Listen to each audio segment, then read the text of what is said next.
안녕하세요. 네. 역학의 시간이 돌아왔습니다. 역학은 강의를 듣고 나서도 초수 선생님들께서는 많이 어렵고 새로운 개념이 많이 포함이 되어져 있기 때문에 부담을 좀 느끼시는 부분입니다.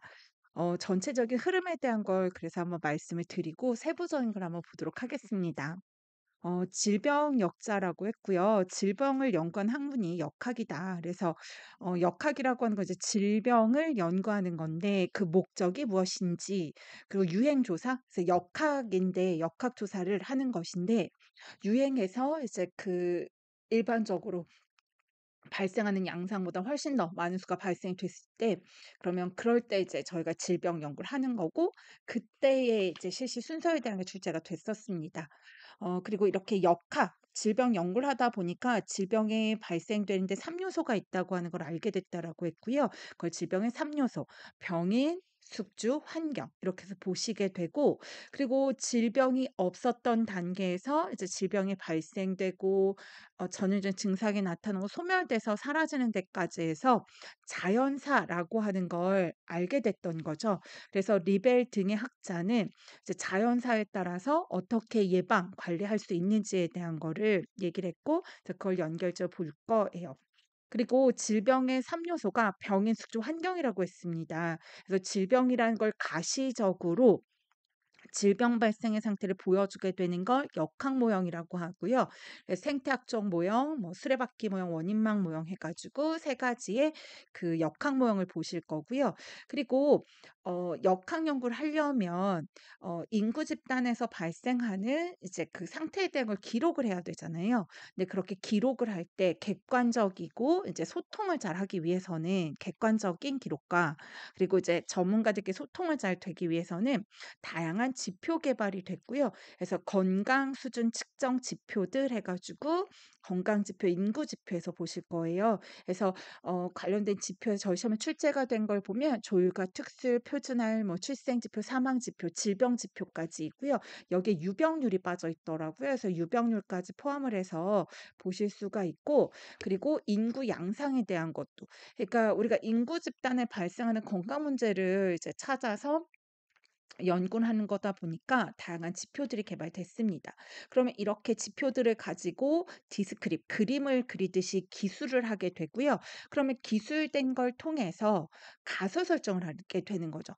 아무래도 이게 원인이 돼서 관련 요인으로서 질병 발생에 기여했다라고 하는 걸 이제 판단을 하게 되고 그러면 그 가설 설정 그러면 뭐 예를 들어서 흡연이 폐암의 원인이다라고 하는 가설 설정을 했으면 정말 그런지를 이제 연구를 해봐야 되잖아요. 그래서 그런 연구 방법들에 대한 거에서 대표적으로 단면 연구, 환자 대조군 연구, 코호트 연구해서 보실 거고 이런 것들은 가설 설정한 걸 가지고 거를 그 분석하게 되는 그래서 가설 검증을 위한 연구 방법들입니다.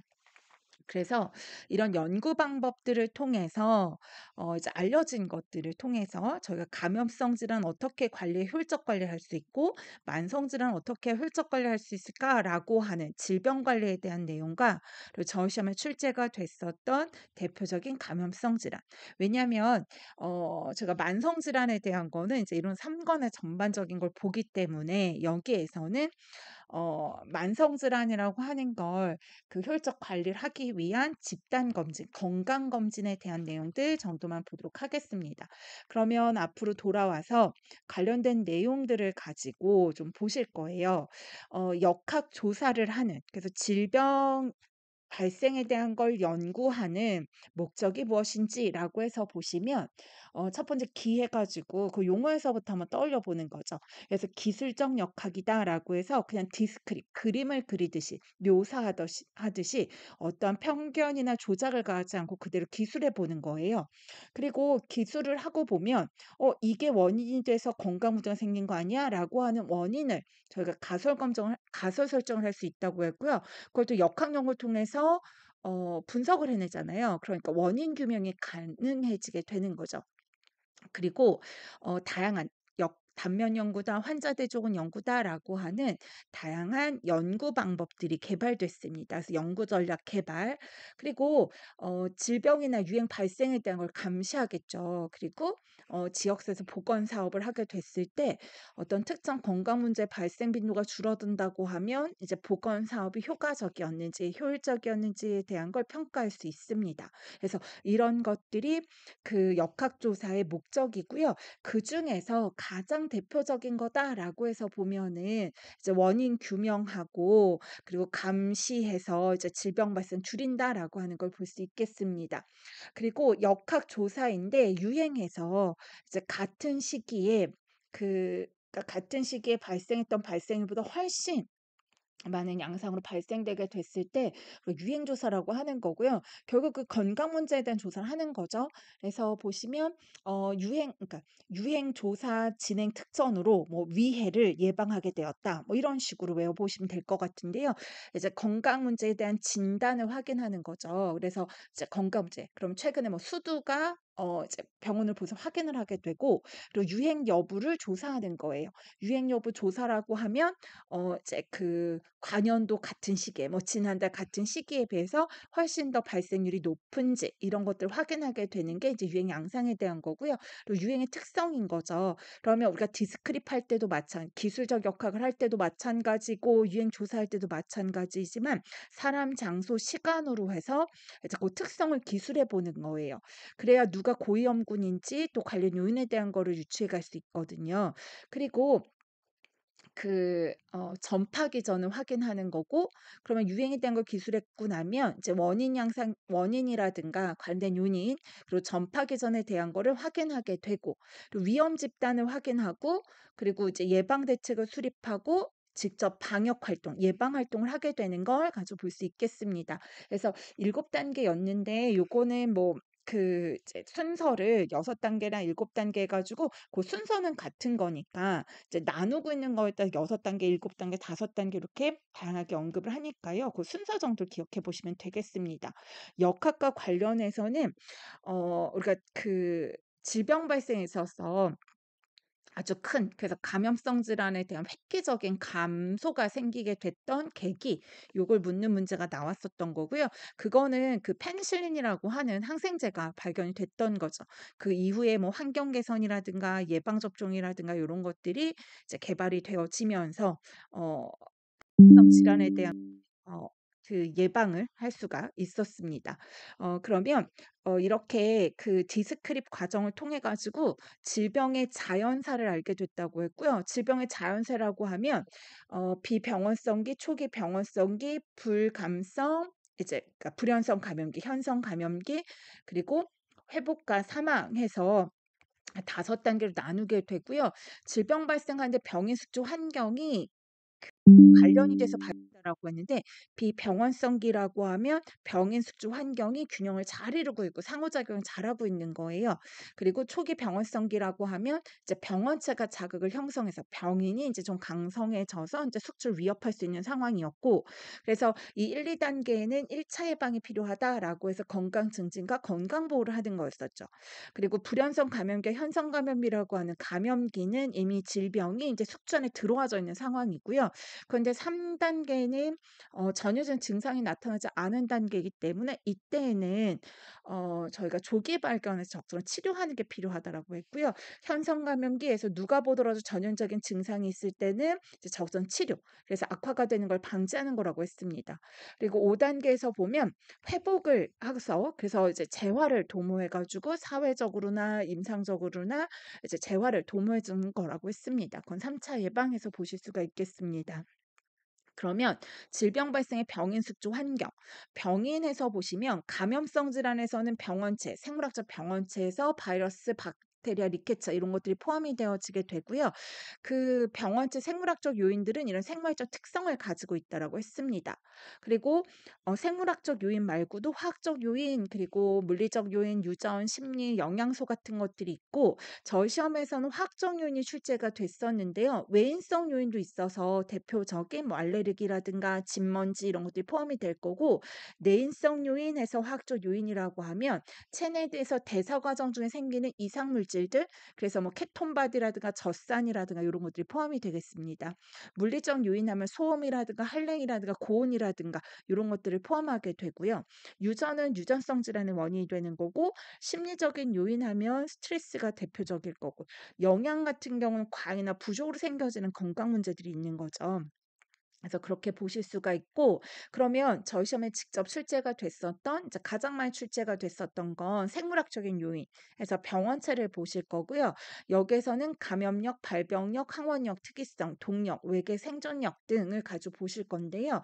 감염력이라고 하면 이제 항체가 없는 사람들, 그래서 질병 걸릴 수 있는 감수성자들 중에서 현성, 불현성 감염자가 분자 해당이 되어지는 거죠. 그럼 항체가 없는 사람들 중에, 그러면 감염이 될 가능성이 있는 사람들 중에서 현성 감염, 불현성 감염 모두 포함이 되는, 그래서 그 사람의 비율을 우리가 감염력이라고 하고요. 그러면 발병력, 병원력이라고 하는 것, 그러면 감염력에서 분자였던 현성 감염과 불현성 감염자가 분모가 되어지고, 병원력, 발병력이라고 하면 이제 감염이 된 사람 중에서 현성 감염자 수를 보게 되는 걸 얘기하겠습니다. 그리고 항원력이라고 하면 질병이 걸렸을 때 이제 항체를 생기게 하는 힘이라고 했었고요. 그래서 면역 특이성이라고 했고, 특이성이라고 하는 건 하나의 병원체가 하나의 질병만을 발생시키는 거라고 했습니다. 동력이라고 하는 건 현성 감염자 수들 중에서 중환자가 되거나 사망에 이르게 되는 걸 가지고 얘기를 했고요. 그래서 우리 치명률 같은 경우는 치명력, 치명률이라고 하는 건 현성 감염자수 중에서 사망자 수가 분자였습니다.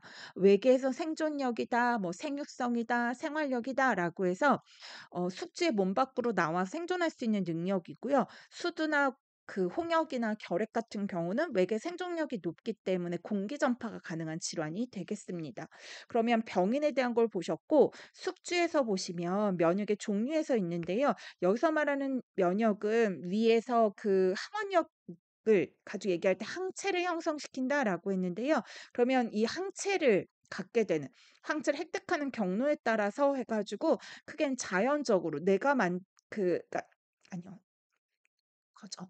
그 그러니까 능동적으로 만드냐 아니면 이제 수동적으로 만드냐. 그러니까 내가 내 몸에서 항체를 능동적으로 만들어내느냐, 그리고 능동적으로 만들어냈는데 이게 자연적으로 병에 이완돼서 만들어낸 거지, 인공적으로 예방 백신을 투여받고 나서 만든 거지, 인공 능동 면역이라고 하고, 수동적으로라고 하는 건 이제 항체를 이미 수동적으로 받게 된 거고, 이걸 자연적으로 수동 면역으로 받게 됐다라고 하면 주로 모체의 모유 통해서 전달받게 되고, 인공수동 면역하면 감마글로불린, 뭐 혈청 주사들이 포함이 되겠습니다.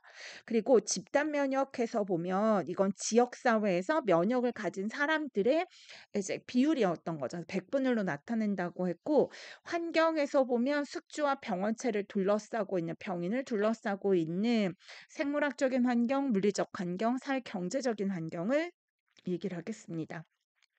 그러면 지금 보신 병인 수조 환경이라고 하는 게 질병 발생에 어떻게 기여하는지를 모형으로 나타낸 거예요. 생태학적 모형이라고 하면 지렛대 모형해서 그 받침을 지렛대 해가지고 그 밑받침 맞추고 있는 게 환경이고요. 그리고 이 양 끝단에서, 지렛대 양 끝단에는 하나는 병인이, 그리고 한쪽에서는 이제 숙주가 들어가서 얘가 잘 균형을 이루고 있게 되면 그게 건강한 상태다라고 얘기를 했던 거죠. 근데 병인이, 특히 생물학적 병원체가 돌연변이 같은 걸 일으켜가지고 동력이나 병원력이 강력해지는지, 그러면 이제 기울이면 병이 발생하는 거고, 또 숙주가 마찬가지로 감성이 증가될 만한 요인이 생겨지면 이제 질병 발생한다라고 설명을 했던 내용이 되겠습니다. 그리고 수레바퀴 모형이랑 원인막 모형에서 보면 이건 만성질환을 설명하기에 적합한 모형이라고 하고요. 그래서 수레바퀴 모형 같은 경우는 그 모형 그대로 붙는 거죠. 그래서 생태계 전체를 그 원으로 나타내고, 원 가운데는 숙주가 있고, 숙주 가운데는 점선으로 해서 유전이 포함되어져 있다라고 해서, 그러면 질병 발생의 유전이, 그리고 숙주 자체 개인적인 특성이 들어갈 거고요. 이를 둘러싸고 있는 환경을 세 가지로 나누어서, 그래서 그 생물학적인 환경, 그리고 물리화학적 환경, 물리화학적 환경 그리고 사회경제적 환경 해 가지고 질병 발생에 이런 다요인들이 어떻게 영향을 줬는지에 따라서 이제 크기가 면적이 달라지게 된다라고 했습니다. 그래서 만성 질환을 설명하기에 적합했고요. 그리고 숙주가 질병이 생기는 거고 또 숙주 이제 관련 요인들 둘러싸고 있는 요인들이 질병 발생에 얼마나 기여했는지를 가지고 가시화하잖아요. 그래서 역학 연구에 적용하기가 용이한 모형이다라고 얘기를 하고 있습니다. 그게 강점 두 가지에 포함될 수 있어요. 만성 질환에 대한 설명을 할 수 있다라는 것과 역학 연구를 연구에 적용하기가 용이하다라고 하는 걸 볼 수 있겠습니다. 그리고 원인막 모형 또는 거미줄막 모형이라고 보이는 역학 모형을 가지고 보시면 이거는 관련된 요인들에 대한 거 질병의 변이를 여러 가지 관련된 요인을 다 표시를 해 가지고요. 그러면 질병 발생 계보를 알게 되는 거죠. 계보해 가지고 이제 인류의 어떤 역사부터 해서 우리나라 환경적인 것부터 이 사람의 생활, 직업, 뭐 살고 있는 거 그래서 질병 발생 계보를 알게 되는 거고 그래서 이 질병 발생 계보를 차단시킴으로써 다양한 예방법을 적용할 수 있다라고 하는 거였습니다. 그래서 강점도 여기서 보면 만성 질환을 설명하기에 적합하고요. 그리고 다양한 질병 발생 계보를 차단함으로써 효과적인 이제 질병 예방이 가능하다라고 하는 거였습니다. 그래서 여기까지해서 질병 역학 모형을 보셨고요. 그리고 역학 조사의 목적에 보면 디스크립이라고 하는 기술을 하고자 하는 목적이 있다라고 했습니다. 그래야지만 저희가 질병의 자연사도 밝힐 수 있고 원인적 연관성 있는 걸 찾아내고 전파기 전 차단해 가지고 그러니까 찾아내 가지고 그걸 차단하면서 효과적인 예방을 할 수 있다라고 했거든요. 그러면 효과적으로 해 가지고 디스크립을 하기 위해서 기술하기 위해서는 다양한 지표들이 개발되어야 했었던 거고 그래서 조율과 특수일, 표준화 이것들을 보시게 되면 각각 목적에 따라 다르게 쓰이게 됩니다. 그래서 조자가 붙으면 무조건 분모는 인구 전체 인구의 연중한 인구. 그래서 7월 1일자 평균 인구라고 했고요. 그래서 분자는 실제 발생되는 수라고 했습니다. 그래서 조사망률이라고 하면 연중한 인구분의 실제 사망한 사람의 수. 그리고 조출생률이라고 해서 조자가 붙으면 무조건 연중한 인구 이렇게 떠올리시면 됐었고 그리고 그러면 하나의 숫자로 해서 실제값을 나타내 주는 값이라고 했습니다. 특수일 같은 경우는 소집단별로 연령별 사망률, 뭐 연령, 성별 사망률 이런 식으로 소집단별로 실제 발생수를 가지고 볼 수 있다라고 했습니다. 그러면 표준화율이라고 하는 건요. 두 지역을 두 지역사 이상을 비교하려고 하는데 조율 같은 경우는 연중한 인구의 실제 발생수가 되는 거잖아요. 그러니까 하나의 값이고 대표값이긴 하지만 인구의 구성이 서로 다르다라고 하는 거죠. 근데 인구 구성이 다르기 때문에 또 특수율로 비교를 하자고 하면 하나의 값이 아니잖아요. 10대 사망, 20대 사망 이렇게 나뉘어지게 되니까. 그래서 인구 구성의 차이에 대한 영향을 배제해 주는 거, 보정해 주고 실제 값은 아니지만 그 보정값을 가지고 하나의 수치로 나타내 주기는 표준화율이고요. 지역 이상을 비교할 때 활용할 수 있는 게 표준화율이라고 했습니다. 그리고 출생지표에서 보시면 출생지표 같은 경우는 출생이 있고 그래서 출생이 있었고요. 그리고 출산이 있었습니다. 그래서 생각해 보시면 출생 같은 경우는 이제 전체 인구에서 태어나는 거라고 했습니다. 그래서 조출생률 같은 경우는 연중한 인구분의 이제 같은 해에 출생아 수가 분자가 되는 거였고요. 그럼 출산은 누가 하는 거예요? 출산은 산모만 할 수 있잖아요. 그래서 분모가 가임기 여성이라고 했고 그래서 가임기 여성의 연중한 인구수분의 7월 1일자 가임 여성의 연중한 인구수분의 이제 그 해에 출생아 수가 분자가 되어지는 거죠. 그래서 출산율 같은 경우 조출산율이라고 부르지 않고 이제 가임기 여성의 연중한 인구여서 일반 출산율 이렇게 부르게 됩니다. 그리고 연령별 출산율 해가지고 특수율로 보게 될 때는 그때는 뭐 10대 출산율, 20대 출산율 해가지고 가임기 여성을 이제 소집단으로 나누어서 보게 되고요. 또 합계 출산율이라고 하면 한 명의 여성이 이제 평생 동안 몇 명의 아이를 낳는지가 합계 출산율이 되겠습니다. 그리고 재생산율도 있거든요. 그래서 재생산율이라고 하면 재생산율 같은 경우는 그 여자가 여아를 낳는 걸 가지고 그 가임기 여성이 여아를 낳는 걸 가지고 하게 되는 거니까. 그래서 재생산율 해서 보면 그 하나는 그 총 재생산율 그리고 순 재생산율 해서요. 총 재생산율은 이제 그 한 명의 여아가 그 한 명의 가임기 여성이 이제 평생 동안 몇 명을 낳는지 합계 출산율에다가 그 출생아들 중에서 이제 여아의 수를 가지고 곱해주게 되는 거죠. 순재생산율은 이제 거기에서 가임기 도달할 때까지. 그래서 그 생존한 여자의 수를 또 곱해가지고 계산을 하게 되는 거다라고 보실 수 있겠습니다. 그리고 사망 지표로 가게 되면 이제 조사망률.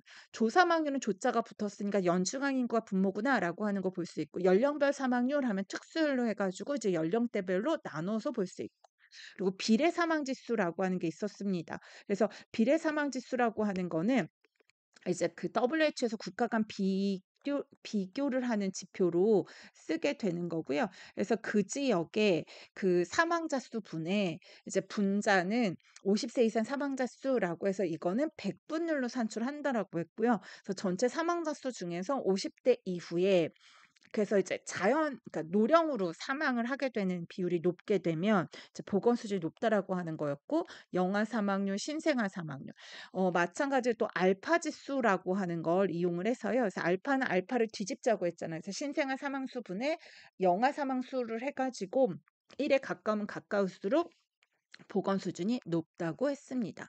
그리고 모성 사망 비하고 사망 비 그리고 모성 사망률을 보게 되고요. 그럼 모성 사망이 붙으면 분자가 임신 분만 산육의 합병증으로 해서 그 분만 후 42일까지 이제 사망하게 된 여자 수를 넣는 거고요. 근데 여기에는 뭐 그 임신 분만 산육의 합병증으로 사망한 것만 포함을 하는 거다. 임산부가 교통사고를 당하거나 하는 건 포함시키지 않는다고 했습니다. 그리고 비의 레티오의 개념은 비여서 분모의 분자를 포함하지 않게 되잖아요. 그래서 여기에서는 이제 그 같은 해에 출생아 수 분의 임신 부만 산후 합병증으로 사망한 산모의 수. 왜냐면 이거는 편의상 지역 사회에서 율 해가지고 분율의 개념은 분모에 그러니까 그 분자가 분모에 포함이 되어야 하거든요. 그러면 저희가 이 율에 대한 거는 모성 사망률이 가임기 여성의 연중한 인구수가 산출되어야 하거든요. 그런데 매년 우리가 인구 통계를 내고 있지 않으니까 이제 모성 사망 비로 모성 사망률을 대체하게 되는 거죠. 그래서 두 가지는 분자는 같은데 률은 이제 감기 여성 연중한 인구수가 되는 거고 모성 사망 비는 그 같은 해에 이제 출생아 수가 되어진다라고 기억을 해보시면 되겠습니다. 그리고 주산기 사망률이 출제가 됐었죠. 그래서 주산기 사망률에서 보시면 출생 전후기 사망률이라고 해가지고 언급이 됐었습니다. 그래서 임신 28주 이후에 사산아수. 그러니까 이거는 태어날 때 이미 사산이 돼서 태어나는 거고요. 그리고 그 이제 태어나서 초신생아 일주일 안에 사망한 수가 되는데 이때는 분모가 출생아 수가 아니라 출산아 수가 되죠. 왜냐하면 사산을 포함해야 되기 때문이다라고 하는 거였습니다. 그리고 이제 질병 지표를 가서 보면 발생률, 발병률, 유병률에 대한 걸 볼 수 있는데 발병률은 특정 기간에 특정 질병이 없는 사람들에서 이제 질병이 발생하는 사람의 비를 가지고 얘기를 하고요. 누적 발생률과 평균 발생률이 있습니다. 누적 발생률 기간에 이제 질병이 없는 사람에게 새로 발생된 걸 얘기를 했고요. 평균 발생률이라고 하면 분모 안에 인년에서 사람 수와 관찰한 기간을 포함하고 있어 시간을 포함하는 개념이었고요. 그래서 평균 발생률의 산출 목적이 저희 시험에 출제가 됐었습니다. 이거는 특정 질병의 발생 양상 위험도를 파악하기 위함이다라고 보시면 되겠고요. 그러면 유병률에 대한 걸 가지고 보면은 유병률 같은 경우는 유병률은 이제 질병을 현재 뭐 시점 유병률과 기간 유병률이라고 하는 게 있어서 시점 유병률은 그 시점에 기간 유병률은 그 특정 기간 동안에 전체 인구에서 질병을 가진 사람의 비율을 가지고 얘기를 하는 거였습니다. 그리고 발병률에서 보시면 발병률은 누적 발생과 유사한 표현인데요. 그래서 뭔가 한정된 기간 동안에 그 질병에 걸릴 위험에 노출된 사람들 중에서 백분율로 몇 프로가 질병이 발생했는지. 그래서 보통은 유행성 질환 같은 것들이 유행하는 기간 동안에 이제 지역사회에서 얼마나 발생되는지 이런 것들을 가지고 이야기할 때 발병률을 이용한다라고 했습니다. 그리고 인구 지표에서 보시면 인구의 증감을 가지고 얘기할 땐 피라미드형, 종형, 항아리형 해가지고 얘기를 하고요. 인구 증감을 얘기할 때는 0세에서 14세 인구가 50세 이상의 인구의 2배 이상이 되면 0세에서 14세 인구가 50세 이상의 두 배를 넘어서게 되면 인구 증가가 되는 피라미드형. 그리고 0세 14세 인구가 50세 인구의 딱 2배다라고 하면 이거는 인구가 멈춰진 정지형. 그리고 항아리형은 이제 2배가 되지 않는다라고 해서 인구 감소형 이렇게 보실 수가 있고 그래서 인구 증감을 얘기할 땐 피라미드형, 종형, 항아리형으로 얘기를 하고요. 그리고 호별해 가지고 나는 별 좋아요 뭐 이렇게 기억을 해 보시면 이거는 산업 구조 형태로 그래서 호로형이라고 하면은 이건 농촌형이다. 그래서 15세에서 49세까지 생산 연령층이라고 하는 인구가 전체 인구의 50%가 되지 않는 거. 별형은 이제 50% 이상이 되어지는 거다라고 해서 볼 수 있겠습니다. 그리고 부양비에서 보시면 부양비는 무조건 비례 사망 지수와 마찬가지 백분율로 산출한다라고 하는 거였고요. 그리고 부양은 누가 부양? 생산 연령층이 부양을 하잖아요. 얘가 생산 연령층이 분모가 되고 이제 분자의 총 부양비는 유년 인구비하고 이제 그 노년 그 인구수하고가 들어가고요. 그리고 유년 부양비라고 하면 이제 생산 연령층 인구분에 이제 유년 그 인구층이 들어가게 돼. 노년은 또 마찬가지로 생산 연령층분에 이제 노년 인구층이 들어가게 되고요. 노령화 지수는 유년 그러니까 유년 인구분에 이제 노년 인구라고 해서 장차 유년 인구가 이제 그 노년 인구를 부양하게 되는 그 부담을 가지고 얘기를 하고 있습니다. 그래서 노령화 지수가 높으면 높을수록 이제 장래 그래서 그 유년 인구들의 부담이 커진다라고 하는 거고요. 모두 다 백분율로 산출한다라고 하는 부분이었습니다. 그리고 역학 연구 방법에서 보면 단면 연구, 환자 대조군 연구, 코호트 연구에서 보실 수가 있는데요. 이거는 질병에 있어서 우리가 그 기술 역학 해가지고 아 이게 관련 요인인 것 같고 이게 질병인 것 같아라고 설계를 하게 됐을 때 그럼 이걸 동시에 단면을 인구 집단에 들어가서 동시에 잘라가지고 확인하는 게 단면 연구라고 하는 거고요. 그러면 단면 연구의 특성이다라고 해서 보시면 이거는 단면을 잘라 들어갔으니까 원인을 가진 사람들 질병이 있는지 없는지 원인 없는 사람들 질병이 있는지 없는지 뭐 4개 집단으로 구성할 수 있다라든가 그리고 어느 정도 연관성을 추정해 볼 수 있는 거, 그리고 유병률도 알 수 있는 거, 뭐 이런 것들이 특징인 거고요. 그리고 이제 환자 대조군 연구다라고 하면 질병이 있는 사람들부터 모집을 하죠. 그래서 질병 있는 사람이고 이 사람의 그 대응이 되는 대조군을 선정하게 되고요. 그리고 질병 그 연구의 설계가 기억을 더듬어서 과거에 그 원인에 노출된 적이 있었는지 얼마나 노출됐는지를 가지고 기억해 들어가는 거예요. 그러니까 이거는 결론부터 들어가게 되는 내용이 되겠습니다. 그래서 환자대조적 연구는 우리가 후양성 연구라고 얘기를 하고요. 그리고 이미 질병이라고 하는 결과가 나온 상태이기 때문에 비교적 이제 흔치 않은 또 잠복기가 긴 질환들에 사용을 할 수 있다라고 하는 거예요. 그리고 이런 위험 요인들이 뭐 이렇게 유해성이 크다라고 하면 뭐 새롭게 노출될 건 없잖아요. 과거에 노출된 것만 가지고 접근을 하는 거니까. 그럼 코트 연구에서 보시면 이거는 우리가 원인이라고 유발 요인이라고 해서 관련 요인, 유해 요인이라고 생각하는 것부터 해서 쭉 추적해 가서 전향을 해 가요. 그러니까 이게 현재 시점이라고 한다면 요인을 갖고 있는 사람과 갖고 있지 않은 사람으로 해서 앞으로 질병이 발생되는지를 가져가는 이제 그 전향성 연구를 하는 거고 질병의 전 과정을 밝힐 수 있다라고 하는 게 특징이 되겠습니다. 그래서 보면 그 뭐 장점이다라고 하면은 동시 조사할 수 있는 게 단면 연구에서 가장 크겠죠. 그리고 이제 경제적으로 그러니까 좀 비용이 적게 든다라고 하는 부분이 있겠습니다. 그리고 환자 대조군에서 기억하는 것보다는 좀 더 정확도가 높을 거고요. 그런 것들이 있고 하지만 이걸 동시에 조사하기 때문에 선우나 뭐 원인이라고 말할 수 없죠. 상관관계라고 얘기를 해야 되는 거고 비교적 집단이 커야지만 좀 유의미한 결과가 나오게 될 거예요. 뭐 그런 것들이 들어가겠죠. 하지만 진정한 의미의 발생률이라든가 상대 위험비, 그러니까 얼마나 더 발생이 높은지 이런 건 산출할 수 없다라고 하는 제한점을 가지고 있습니다. 환자 대조군 연구에서 이제 후양적 연구라고 했습니다. 그래서 뭐 새롭게 유해 요인에 노출될 필요가 없었고 희귀 질환에서도 적용할 수 있다라고 하는 건 장점이자 특징일 수 있었고요. 그러니까 경제적이죠. 경제적이고 그리고 여러 가지 가설을 좀 동시에 볼 수 있다. 그러니까 질병 발생됐는데 관련 요인으로 의심되는 게 A, B, C 해 가지고 여러 가지 그 요인이 있다라고 하면 그 여러 가지 관련 요인에 대한 거를 이제 그 검증해 볼 수 있다라고 하는 거죠. 다만 단점이자 제한점 보면 기억에만 의존하니까 아무래도 오류가 있기 쉽고요. 그리고 환자를 준하는 이제 대조군을 선정해야 되는 그걸 선정하는 어려움 같은 게 있다. 그리고 교차비만 구할 수 있잖아요. 그래서 교차비를 구한다고 하는 건 정확한 발생률 구할 수 없기 때문에 그 통계치로서 해서 했을 때는 이제 코트 연구에서 구하는 상대 위험비나 발생률보다는 신뢰도가 떨어지는 거죠. 교차비라고 하는 건 질병이 걸린 사람에서 유해 요인을 가지고 있고 가지고 있지 않은 사람의 비가 있고 질병에 걸리지 않은 대조군에서 유해 요인을 가지고 있지 않은 비가 있잖아요. 이 둘을 교차한 거죠. 그래서 그렇게 산출하게 되는 거고. 그리고 코호트 연구 가서 보시면 전 과정을 본다라고 했습니다.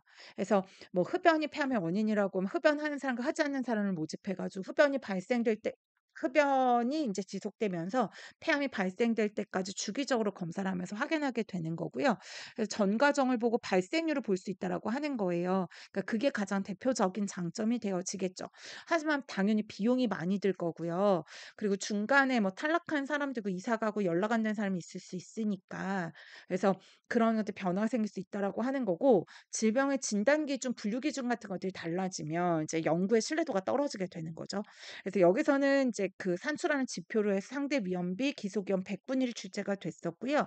상대 위험비는 그러면 위험 요인이라고 하는 폭로군에서 발생률이 비폭로군에서의 발생률보다 몇 배 더 높은지 그러니까 흡연하는 사람에서의 폐암 발생률이 그러니까 흡연하지 않는 사람 발생률 몇 배 더 높은지 그게 상대 위험비가 되는 거고 기속 위험도는 폭로군의 발생률 빼기 그 비폭로군의 발생률이 되는 거죠. 그래서 그냥 1,000명당 몇 건을 줄일 수 있다. 이 정도로 얘기를 하는 거고요.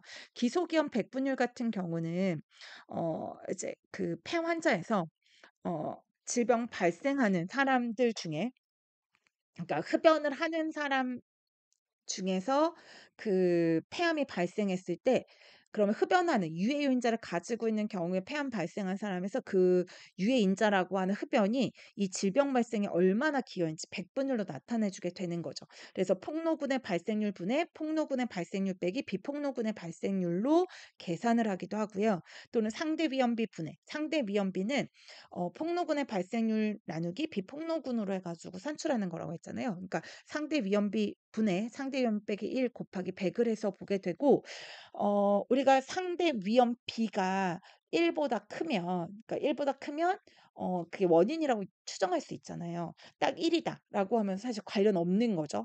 그리고 1 보다 작으면 이제 예방 요인 정도다라고 해석을 해볼 수 있겠습니다. 그러면 이런 방법들을 통해 가지고 다양한 역학 연구를 통해 가지고 이제 감염성 질환이라고 하는 건 감염고리 6 단계를 통해서 발생된다고 한 걸 알게 된 거죠. 그래서 그 그러니까 병원체, 병원소 그리고 탈출, 전파, 새로운 침입 그리고 이제 새로운 숙주의 감수성과 면역 수준에 따라서 질병의 이완이 되기도 하고 그렇지 않을 수도 있다라고 하는 거고요. 그중에서 이제 저희 시험에서는 전파 과정에서 근데 전파 과정이라고 하는 거는 간접 전파가 있었고 직접 전파가 있었습니다.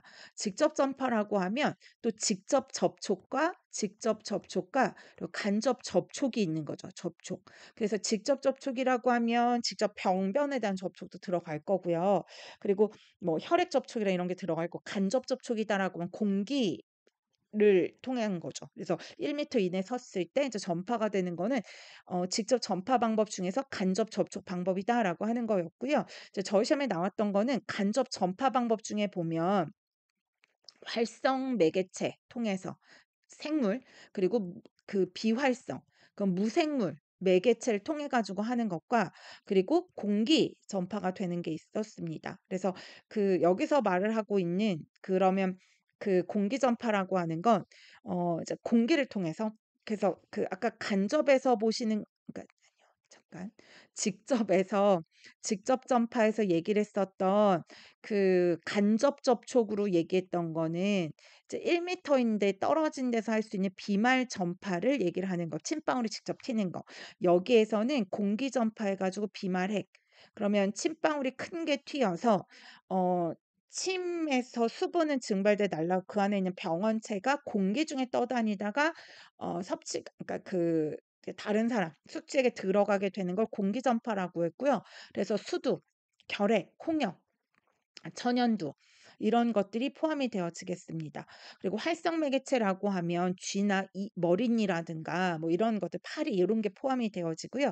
그러니까 저희 시험에서는 이 활성 매개체 중에서 기계 전파와 생물학적 전파에 대한 걸 가지고 쓰라고 했고요. 그럼 이거는 그대로 기계적 전파라고 하면 머리니나 뭐 파리 등에서 그냥 기계적으로 발에 묻혀서 그대로 다른 숙제에 전파를 하게 되는 거고, 생물학적 전파라고 하는 건 그게 이제 매개체의 몸에 들어가서 증식이 되거나 아니면 뭐 충난을 낳거나 알을 낳거나 해 가지고 이제 그 형태로 전파를 하게 되는 거. 사람을 물거나 해서 발생되어지는 거라고 했습니다. 그래서 전파 과정에 대한 게 출제가 됐었고요. 그리고 이 우리가 질병 발생 과정이라고 하는 걸 통해서 전파 과정을 주의해야 되는구나. 그리고 이제 확산이 되는 거. 그래서 이런 걸 그러니까 주의해야 되는구나라고 했고요.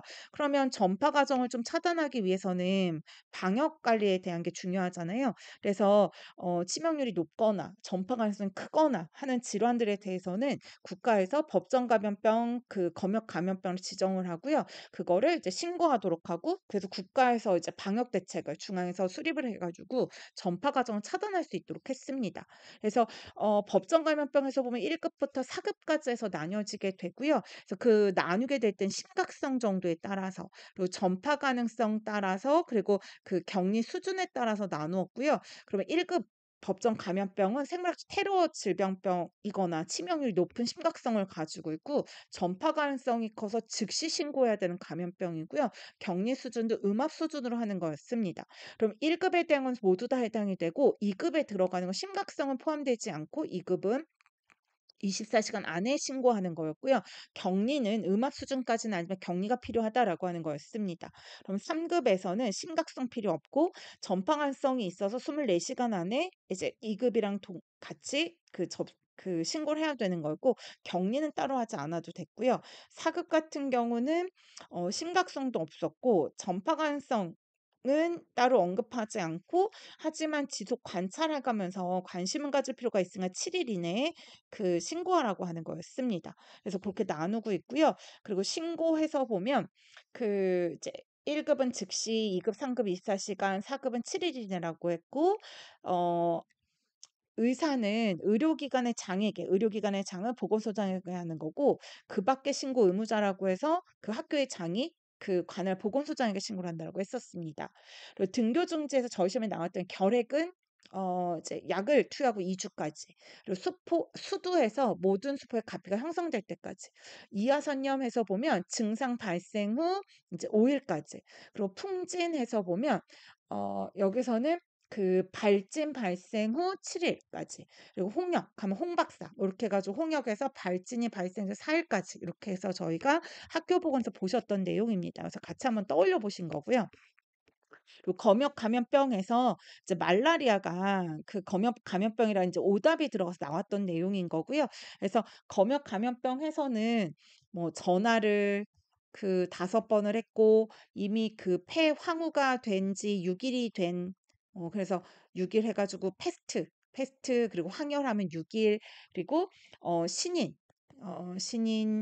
중에 해서 사인을 뭐 10 장을 받아 이런 식으로 해서요. 그래서 신인해서 보면 이건 신종 인플루엔자에서 최대 잠복기까지, 그리고 중에서 보면 중동 호흡기 증후군에서 메르스고 14 일, 그리고 에볼라 바이러스에서 21 일, 그리고 사스하고요. 그리고 동물 인플루엔자 인체 감염증 해서 이거는 10일 해서 이렇게 좀 보실 수 있고요. 저희 시험에선 직접 언급하지는 않았는데 워낙 간호국시나 뭐 공무원 시험 많이 나온다고 해서 저희가 이제 잠복, 검역 기간에 대한 정도를 기억해 보자고 말씀드렸었습니다. 그리고 감염고리 중에 마지막에 본 숙제 감수성과 면역이 있었고 숙주에 그 면역을 높여주면 질병이 생겨지지 않는다고 했습니다. 그래서 면역을 높여주기 위해서 이제 예방 접종을 하게 되면 의해 가지고 보시면 인공 능동 면역인 거죠. 백신 넣어주면 스스로 항체를 만드는 거니까. 그래서 예진 사항이나 뭐 이런 것들은 뭐 그 소모성 질환 같은 거 안 앓고 있는지, 열은 안 나는지, 과거에 뭐 예방접 맞고 나쁜 적은 없었는지 뭐 이런 것들을 가지고 확인하는 거고, 피접종자 주의사항 같은 경우는 관찰 잘해서 혹시 열이 나거나 뭐 부작용 있지 않은지 이런 거 확인한다라고 했고요. 그래서 손대지 말아라, 물 묻히지 말아라 뭐 이런 것들이었고, 그 정도. 그래서 백신 종류에서 보시면 생백신이 있었어요. 그래서 약독화시킨 거, 그리고 사백신이 있었고, 그리고 그 톡소이드라고 하는 게 있었고요. 그래서 톡소이드에서 보시면 파상풍하고 디프테리아만 해당이 되어지죠. 그리고 생백신에서 보시면 생백신에 대한 거는 저희가 MMR, MMR이 수로대로에 서서 그 뭐 탄핵 열창 요렇게 외우자고 했었고, MMR 하면 그러니까 미즐, 먼프스, 루벨라 해 가지고 그 홍역, 그리고 유행성 이하선염, 풍진, 그리고 수두 해당되어지고, 그리고 그렇게 되고, 그리고 대에서 보면 그 대상포진, 그리고 결핵, 핵은 결핵, 그리고 여기서 대상포진하고 로타바이러스, 로는 로타바이러스, 그리고 탄저, 그리고 핵은 결핵, 그리고 그 열해서 황열, 그리고 두창까지 포함이 되어지고요. 사백신에서 보시면 파티에서 펩시콜라를 어 펩시콜라를 100병 마시고 사람의 간장이 아니다. 뭐 이렇게 해서 파하면 파라티푸스, 그리고 패스트 콜레라, 패콜, 그리고 백일에, 그죠? 백일에, 그리고 사람 유두종 바이러스, 그리고 A형하고 B형 간염, 그리고 장티푸스 정도가 들어가겠습니다. 그래서 요거는 언급이 됐었기 때문에 그 정도 기억해 보자고 했고요. 그리고 전파 경로별 주의라고 하면 표준주의에서 이제 모든 질환 다 적용이 되어지는 뭐 손 씻기라든가 뭐 그 기침 예절이라든가 오염물 위생 처리라든가 이런 거 들어가고요. 접촉주의라고 하면 이제 접촉을 통해서 전파될 수 있는 질환들인 거죠. 그래서 이제 농양이라든가 농가진이라든가, 그리고 장관계 감염이라든가, 그리고 다제네성 감염, 그리고 옴이죠, 옴. 녹농감감옴 해가지고 있고, 그리고 MRDP 해가지고요. 그래서 여기서 이제 비말로 통해가지고 전파될 수 있다라고 하는 거였고, 비말이라고 하면 저희가 직접 전파해서 간접 접촉 방식이라고 했습니다. 그래서 그 멈프스에서 유행성 이하선염, 루벨라, 풍진에 대한 거고요. 그리고 그 디프테, DP. 그래서 그리고 백일에, 그리고 해서 보면 아데노바이러스, 그리고 그 파에서 파르보 바이러스 B19, 그리고 페스트, 페는, 그리고 이인에서 인플루엔자, 그리고 수막 염균, 그리고 헤모필루스 인플루엔자, 호흡기 융합 바이러스에서, 네, 이런 것들 비말주의고요. 저희 시험에 출제가 됐던 거는 공기주의였습니다. 그래서 수홍천사결 해가지고요. 그래서 그, 그 수두, 홍역, 그리고 그 천연두, 그리고 사스, 그리고 결핵, 이렇게 5가지인 걸 볼 수 있습니다. 그리고 제가 천연두는 그 법정 감표에서 두 창으로 구분이 되어진다라고 말씀을 드렸습니다. 그리고 만성 질환에서 가보시면 만성 퇴행성 질환의 정의는요. 일단 임상 경과가 3개월 이상이어야 됐었고, 그리고 그 영구적이거나 뭐 기능 장애가 생겨지거나 비가역적이거나 뭐 재활 치료가 필요하거나 장기간 진료나 간호가 요구가 되거나 하는 것 중에 한 가지 이상이 포함되는 게 만성퇴행성 질환이라고 했고요. 그래서 만성퇴행성 질환은 예방이 어렵다고 했어요. 1차 예방이. 그래서 2차 예방을 통해 가지고, 그래서 그 증상이 나타나기 전에 그 예방을 하는 방법이라고 했고요. 그래서 대상자는 증상이 나타나기 전에, 그러니까 증상이 없는 사람 또는 이제 건강한 인구 집단이라고 하는 거고, 판정 기준은 여러 가지를 종합해서 하는 게 아니라 단일 기준을 적용한다고 했고요. 정확도 지표에서 보시면 민감도 민감도, 특이도, 예측도라고 했고 민감도는 질병이 있는 사람은 얼마나 민감하게 질병이 있다고 찾아내느냐라고 하는 거였고 특이도는 건강한 사람을 정말 건강하다고 찾아내느냐라고 하는 거였고요. 예측도는 양성 예측도와 음성 예측도가 있어서 이 검사 도구에서 양성이라고 판정한 사람 중에서 정말 환자라고 판정이 되는 사람의 비. 그리고 이 검사 도구에서 음성이라고 판정했는데 정말 건강인으로 판정이 된 거를 음성 예측도라고 했습니다. 각각 산출할 수도 있어야 됐고 정의를 쓸 수도 있어야 했습니다. 그리고 곤충매개 질환에서 보면 저희 시험에서 이 매개가 되는 거라고 해서 이제 대표적으로 발진 티푸스에서 나왔고요. 그리고 그러니까 제기열 같은 경우는 사람의 몸이 그러니까 몸에 붙어 사는 기생에 사는 이나 아니면 진드기 둘 다 해당이 됐습니다. 그래서 발진 디프스, 제기열, 그리고 쥐벼룩, 쥐 그러면 뭐 발진열, 패스트 이런 게 포함이 됐던 거고요. 그리고 이제 각각에 대한 질병에 대한 거는 좀 비교를 하면서 보셔야 되는데 이것도 그러니까 병원체, 병원소 그리고 그 이제 전파 경로에 대한 거 하고 그리고 신숙주에서 그 면역을 증강시키 예방 접종 시기라든가 예방 접종법 요런 것들 보시면 됩니다. 근데 수두에서랑 이제 피부 발진이 생겨지잖아요. 근데 수두 같은 경우는 구진성이라고 구심성이라고 했던 거죠. 몸 중간에 생겨지는 거. 그래서 가슴, 배에서 생겨서 그러니까 얼굴, 어깨 그리고 그 이제 사지 쪽으로 진행이 됐고요. 홍역이랑 풍지는 위에서 아래로 진행이 돼요. 근데 홍역은 귀 뒤에서 시작해서 얼굴에서 위아래로. 근데 풍지는 얼굴에서 귀하고 위에서 아래로 진행이 되어진다라고 하는 거였고 그리고 홍역이나 풍지는 그냥 발진일 때 색깔이 흐려지지만 수두 같은 경우는 반점이 있다가 그러니까 그 구진으로 올라왔다가 그리고 수포가 됐다 농포가 됐다 가피가 형성되어지는 거죠. 그래서 5단계 반점, 구진, 수포, 농포, 가피 순으로 본다라고 하는 거 볼 수 있고요. 그리고 그 MMR도 그렇고 그 수두도 그렇고 생후 12개월에서 뭐 15개월에 처음 맞고요. MMR 같은 경우는 4세에서 6세에 이제 추가 접종을 맞는다라고 하는 것도 있었습니다. 그리고 파상풍 같은 경우 신경 독소여서 경소증이라든가 후궁반장이라든가 이런 특징적인 증상을 유발하는 거였고요. 말라리아에서 보시면 이제 그 모기가 매개가 돼서 전파가 되어지는 거여서 우리나라에서 3일열 말라리아가 발생된다라고 했었습니다. 그리고 가을철 발열성 질환 했는데 야외 활동하고 나서 열이 공통되게 나타나고요. 그래서 전파 경로들이 좀 달랐죠. 쯔쯔가무시는 찐디가 물어서 발생, 렙토스피라는 이제 그 피부 접촉 통해 가지고 전파되고 신종 출혈열은 이제 호흡기 통해서 전파가 되어지는 거였습니다.